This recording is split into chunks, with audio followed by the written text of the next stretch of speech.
Customizing your Wix header. So hello everyone, so in today's video, I will show you guys on how to customize your Wix header.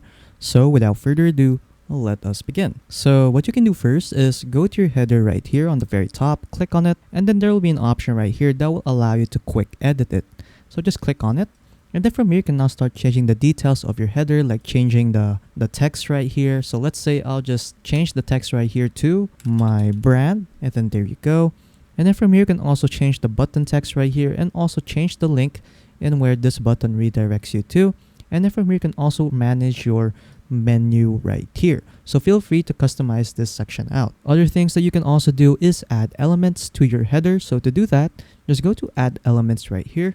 And then from here, you can add any element you want in your header as long as it fits in your header, of course. So you can add like images, more buttons, and a lot more. So feel free to check this section out. So for me, as an example, I'll just add an image. And then from here, what you can do is upload your image directly in here just by clicking on this, or you can just choose the free Wix images that they have right here or illustrations. So for me, I'll just add a free Wix image right here. I'll just click on show more, and then in here, you can also upload your image here, or you can just explore here at the bottom. So as an example, I'll just search up for a car. There you go.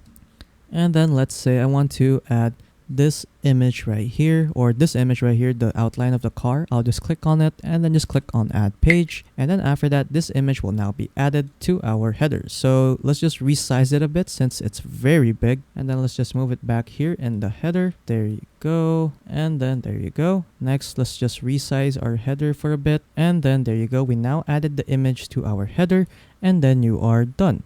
So yeah, there are also a lot of other things that you can do in your header, like changing the font, adding more text, and etc, etc. So feel free to customize your header out. And then once you're done, make sure to click on save to save all of your changes. And then there you go. And then that's pretty much it.